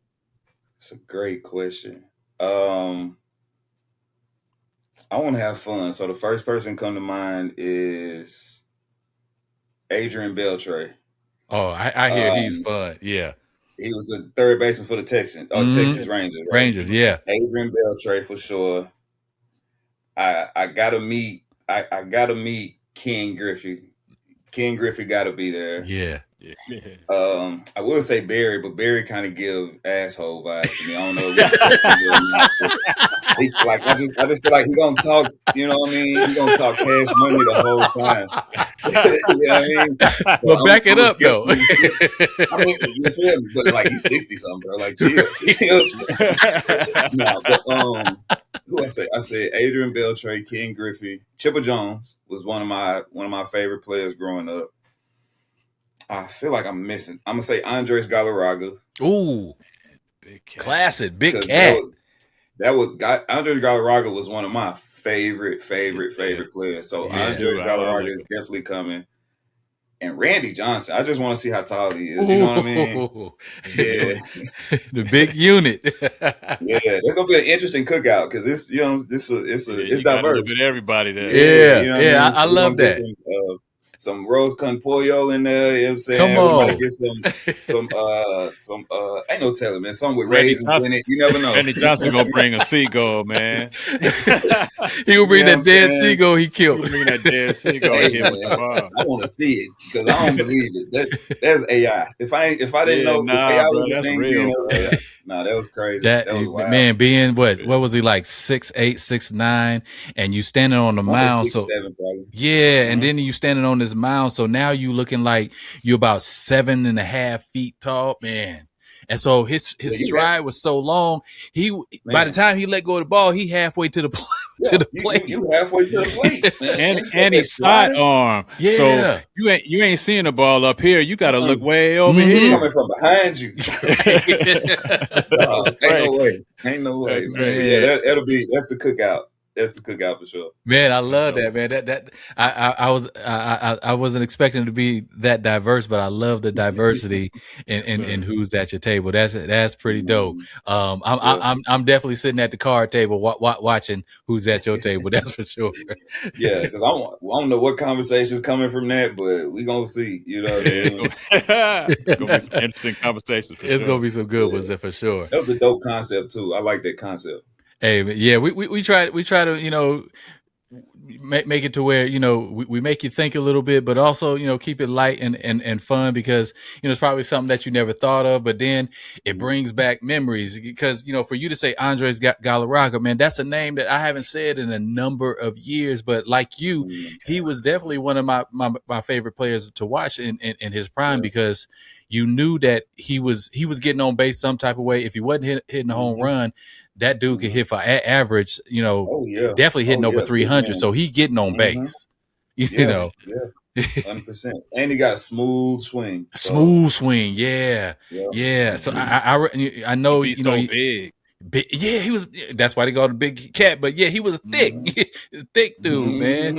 And Yeah. I Yeah. remember just starting watching him, as a rookie when he was with the Mhm. Expos. We had an Hmm. episode where we were talking about our favorite, throwback uniforms, and those Expos unis back in the Powder day, blues. and that hat, we didn't know what it meant, that logo, but it was just something about them unis that was pretty dope. Them I old still don't know what it means. Yeah. Keep it a book. I still You don't know know what what I'm an saying? expo is. I don't know what they talking about, I don't know but what they I talking remember the about, swing. but it went hard, man. Hey, man, but Yeah. this would be good, man. I so appreciate you being on the Stolen Base podcast, man. We Yeah. had a good time, and just know that this won't be the last time. You have a welcome seat at the table here on the Stolen Bases podcast. I'm pretty sure our Stolen Base squad who is watching or listening, they appreciate your time and what you brought to this episode. I know we do, man. But before we Great get out of here, conversation. man, Mhm. Quez, tell everybody where they can find your music, what's coming up for you, where they can find you on social media. Give us all the contact information, bro. Yeah, so you can find me everywhere. Quez Cantrell, Quezcantrell. You gotta say the Cantrell. Like if you just put Quez in, it's gonna bring up 1,000 other Yeah. people. So Quez Cantrell, that's the way you Quiz find me. Cantrell. Things I got going on, man. Right now, I'm kind of doing like a freestyle series where I'm just dropping these visuals that like we're actually shooting. I'm actually editing. It's Mm, something that me and one of my friends is doing. Is gaining a lot of traction. You know what I mean? So I'm enjoying that. Um, I just had a song drop today on Starlito's new album that he just dropped, which is a major accomplishment for me. You know what I mean? He's from the side of town that I'm from, and it's a meaningful moment for me, a meaningful opportunity that I feel like I seized. yeah. And then more music, man. I'm kind of at a point where I just feel the push, and the Mm, belief that I'm doing what I'm supposed to be doing is kind of meeting the skill set. You know what I mean? At the same time, and now I'm just waiting on the resources to kind of catch up with that as well. But until then, man, we're gonna use what we got. You know what I mean? Love it, man. Yeah. Well, I'm definitely following, man. I'm gonna definitely be rocking your music here on the West Coast, man, to get some more ears, you know, tuned in to your music and your future projects, man. I'm glad, Johnny, bro. Thank you for connecting us, man, because you know this is the beginning of I can see a partnership. So 100%. Anything that you got going on, man, if I could support and any type of way, I know Johnny feels the same way, man. Man, holla at us, man. We definitely down for it. Yeah, 100%, man. I appreciate y'all having me, man. I hope y'all know that this, like, inner child Quez is happy right now. This smile is genuine. You know what I'm saying? This energy that's pouring into this conversation is genuine, and it is coming from a real place. So I appreciate y'all for giving me this opportunity and the platform, for sure. Man, thank you, Quez, thank you for responding to the call. Thank you for responding to the the DM that I sent. I'm so glad that you accepted, and even more so now getting to hear you and know a little bit more about your your relationship with baseball, and even more about your music, your community work. Like I said, squad, Stolen Bases squad. I hope y'all got something out of watching, Quez Cantrell straight out of Nashville, Tennessee. Yes, man, go stream his music. Go check him out on all the social media platforms. Follow his content. This won't be the last time you hear or see Quez Cantrell on Stolen Bases podcast. That's facts. That's facts. Yeah. He been drafted to the squad. Hey, man. Hey, so when I show up unannounced, it's like an unwelcome guest. Pop up in the room like, we gotta stop. Hey, we got Quez Cantrell showed up on the screen. For sure. Pull up, bro. Here, pull up. I'm here. Let me know when y'all need me, man. Absolutely. Absolutely. I appreciate you, bro. Appreciate you. Hey, well, look, family, if you enjoyed this conversation today, we want to make sure that you stay connected with us, stay engaged. So make sure you take just 5 seconds, hit that subscribe button, hit that share this episode with somebody who has a love for the game of baseball, or even if they don't, but you just want to just, introduce them to something that you like and that you're feeling, expose them to the Stolen Bases podcast. So make sure that you hit that like and subscribe button wherever you listen to podcasts, whether it's on YouTube or any of the podcast streaming platforms. You can find Stolen Bases there. And again, make sure that you follow our man Quez Cantrell on all his social media platforms, and make sure that you also stream his music as well.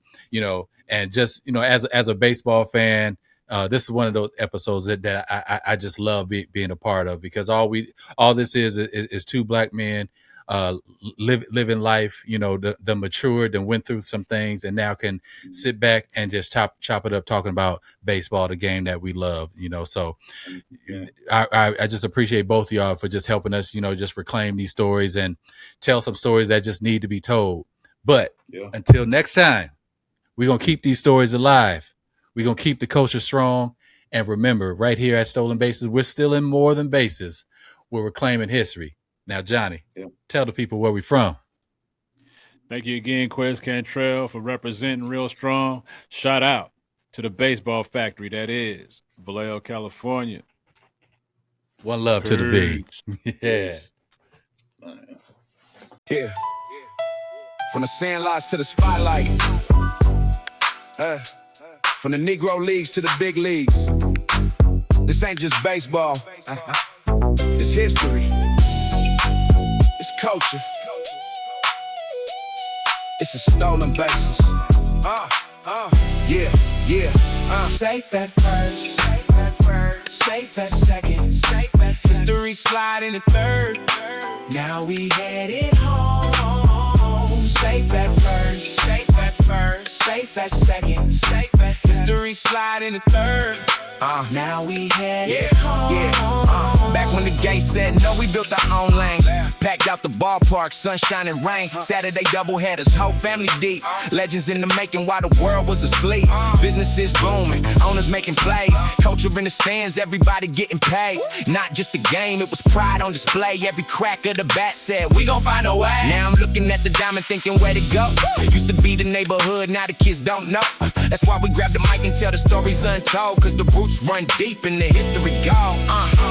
They stole the bases, but they couldn't steal the game. Couldn't steal the hustle, couldn't steal the name. From the dirt on our cleats to the stars in the sky. Black baseball legacy, never let it die. They stole the bases, but they couldn't steal the dream. Now we telling every story that they left unseen. Round the diamond, round the world, let the truth be known. Welcome to stolen bases. Yeah, we bringing it home.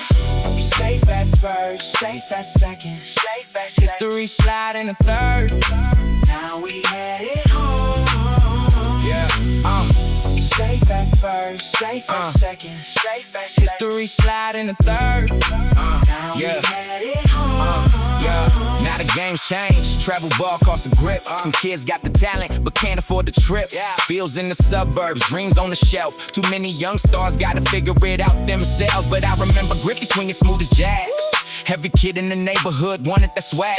From the backyard fences to the city park lights, we was calling our shots on those summer night flights. See, there's more than statistics, more than wins and losses, more than Hall of Fame speeches and championship bosses. It's about fathers and sons, coaches and friends, and the love for the game that never truly ends. So we dig through the archives, bring the truth to the mic, give flowers to the legends every time we recite. Cause the future gets stronger when it knows where it started. And black baseball story is far from departed. They stole the bases, but they couldn't steal the game.